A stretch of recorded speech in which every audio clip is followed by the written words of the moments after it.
Bismillahirrahmanirrahim. Assalamualaikum warahmatullahi wabarakatuh.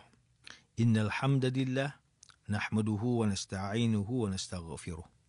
Wa na'udzu billahi min shururi anfusina wa min sayyiati a'malina. Man yahdihillahu fala mudilla lahu wa man yudlil fala hadiya lahu. Asyhadu an la ilaha illallah wahdahu la syarika lahu wa asyhadu anna Muhammadan 'abduhu wa rasuluh. Allahumma salli wa sallim ala sayyidina Muhammad wa ala alihi wa ashabihi wa tabi'in wa man tabi'ahum bi ihsanin ila yaumiddin. Ya ayyuhalladzina amanu taqullaha haqqa tuqatih wa la tamutunna illa wa antum muslimun. Amma ba'd.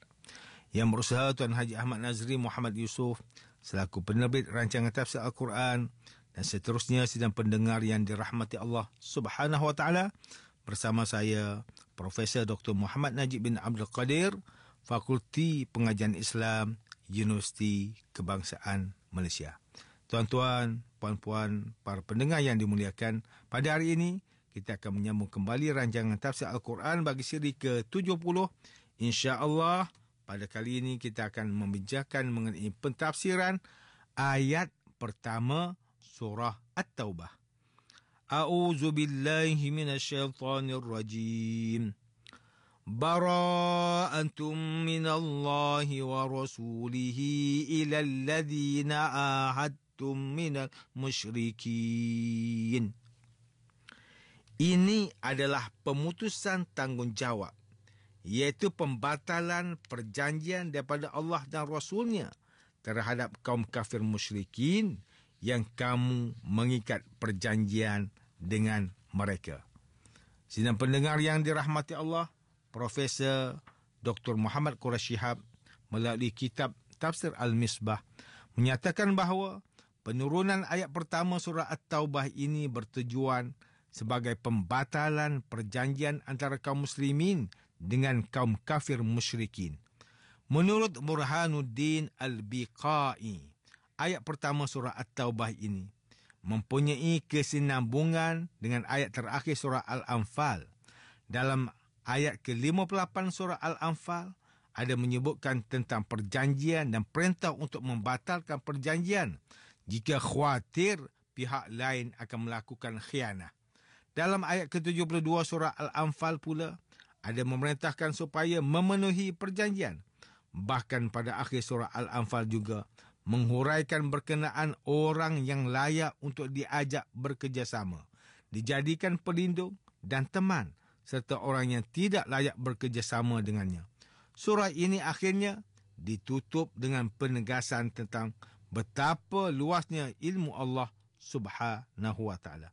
Kemudian dalam ayat pertama surah At-Taubah pula dimulakan dengan penyataan mengenai pemutusan hubungan Allah Subhanahu wa taala dan Rasulullah sallallahu alaihi wasallam daripada orang yang membatalkan perjanjian atau orang yang dikhawatiri akan membatalkan perjanjian.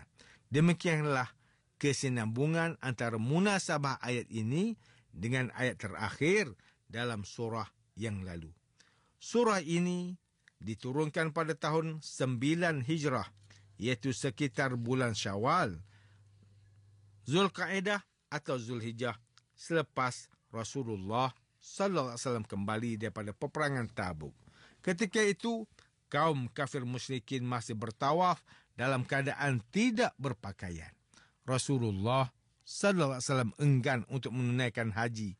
Dalam keadaan demikian, maka baginda sallallahu alaihi wasallam mengangkat Abu Bakar As-Siddiq radhiyallahu anhu menjadi Amirul Hajj yang memimpin rombongan kaum muslimin dari Madinah menuju ke Mekah. Menurut ahli sejarah yang bernama Ibnu Ishaq rahimahullah, selepas keberangkatan rombongan tersebut, ayat pertama surah At-Taubah ini dan ayat seterusnya pun turun.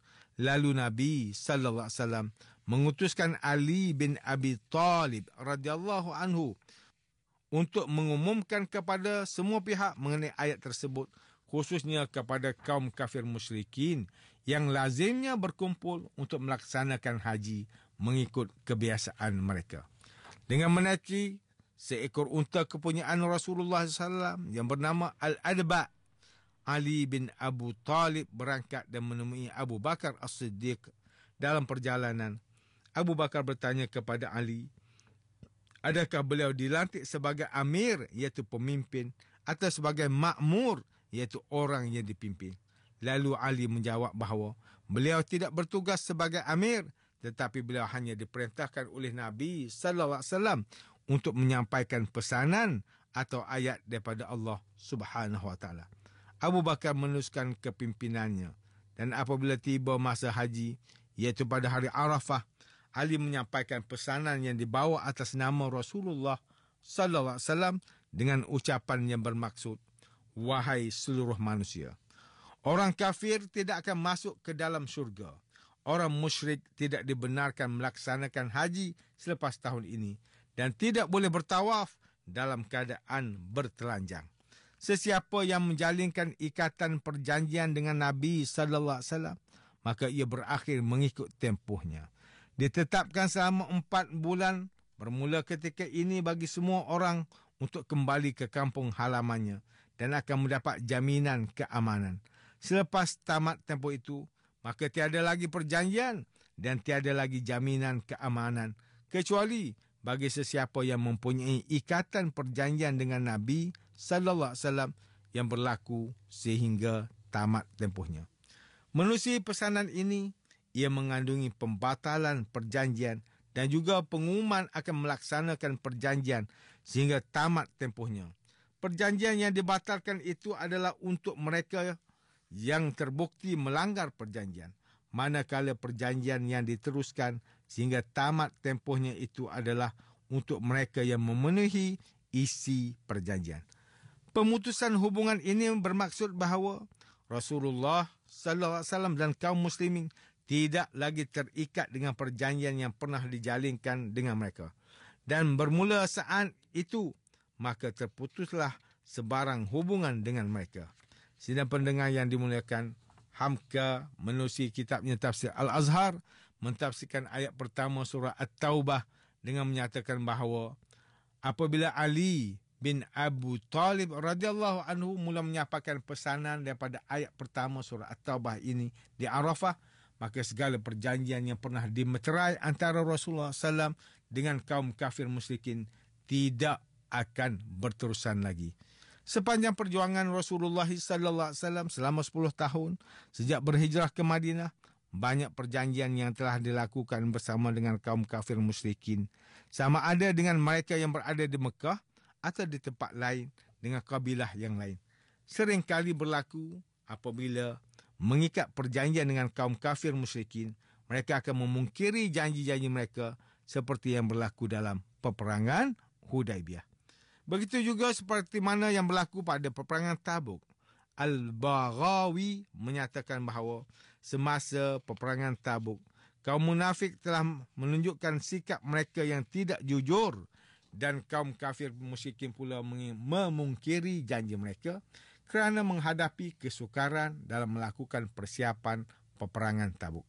Lantaran itu, turunlah ayat ke-58 surah Al-Anfal yang menyatakan bahawa jika Rasulullah sallallahu alaihi wasallam merasa khawatir dikhianati janjinya, maka hendaklah baginda mencampakkan perjanjian itu ke muka mereka dengan tegas. Berdasarkan bukti dan pengalaman yang telah banyak berlaku, maka dapat disimpulkan bahawa selagi mana kaum kafir musyrikin ini dapat mencipta alasan, mereka akan berusaha untuk melepaskan diri daripada ikatan perjanjian dengan cara yang tidak jujur.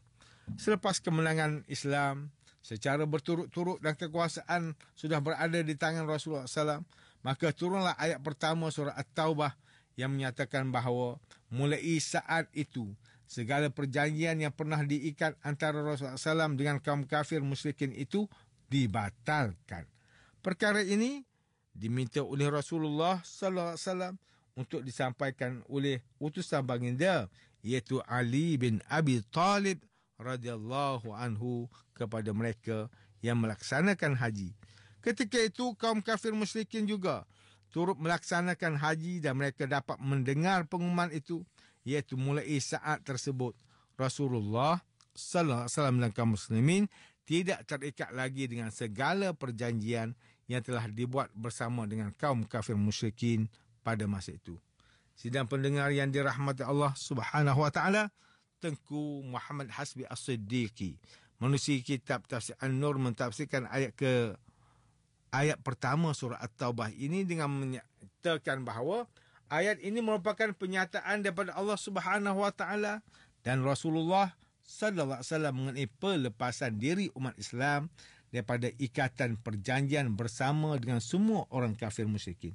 Walaupun pihak yang membuat perjanjian itu ialah Rasulullah sallallahu alaihi wasallam selaku ketua pemerintah dan panglima yang perang tertinggi, namun disebutkan juga perjanjian orang mukmin dengan orang musyrikin kerana mereka lah yang melaksanakan isi kandungan perjanjian tersebut.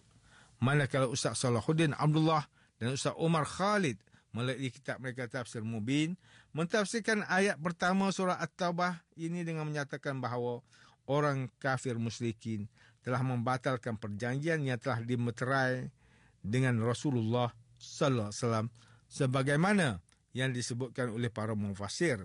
Oleh itu Allah Subhanahu wa taala memberi arahan dan perintah kepada Rasulullah sallam supaya menerima pembatalan perjanjian tersebut. Rasulullah SAW melantik Abu Bakar As-Siddiq radhiyallahu anhu sebagai ketua rombongan haji untuk memimpin kaum muslimin menunaikan ibadah haji. Selepas itu, dilantik pula Ali bin Abi Talib untuk menyampaikan berita tentang pembatalan perjanjian tersebut. Sebaik saja di Mekah dan berada di tengah-tengah orang ramai, maka Ali pun menyampaikan ucapan yang mengandungi 4 perintah, iaitu pertama, selepas tahun ini tidak dibenarkan walau seorang pun di antara kalangan orang kafir musyrikin untuk datang menghampiri Baitullah. Kedua, tidak dibenarkan sesiapa pun untuk melakukan tawaf di Baitullah dalam keadaan tidak berpakaian. Yang ketiga, tidak dibenarkan masuk ke kawasan Baitullah melainkan mereka yang beragama Islam sahaja. Keempat, sesiapa sahaja daripada kalangan orang kafir musyrikin yang mempunyai ikatan perjanjian dengan Rasulullah SAW, maka semuanya terbatal kerana Allah SWT dan Rasulnya tidak mempunyai sebarang kaitan dengan orang kafir musyrikin lagi. Sidang pendengar yang dirahmati Allah, demikianlah tafsir bagi ayat pertama surah At-Taubah menurut pentafsiran oleh para ulama. Ayat pertama surah At-Taubah ini menjelaskan tentang pembatalan perjanjian secara langsung antara kaum muslimin dengan kaum kafir musyrikin. Dalam keadaan umat Islam sudah kuat dan tiada kuasa lain yang lebih kuat daripada Islam, maka perjanjian ini dibatalkan kerana kaum kafir musyrikin sememangnya golongan yang sentiasa berdalih daripada melaksanakan perjanjian mereka. Ayat pertama surah At-Taubah ini menunjukkan kepada kita bahawa kaum kafir musyrikin ialah golongan yang tidak menepati janji mereka juga jika dibuat perjanjian bersama dengan umat Islam. Mereka ialah golongan yang sentiasa memerangi dan menentang umat Islam. Sebelum pemutusan perjanjian itu dilakukan, umat Islam sudah berkali-kali membuat perjanjian bersama dengan kaum kafir musyrikin ini. Contohnya, seperti perjanjian Hudaybiyah yang telah dikhianati perjanjian itu oleh kaum kafir musyrikin. Golongan kafir musyrikin ini sentiasa berusaha untuk mengucar-kacirkan umat Islam.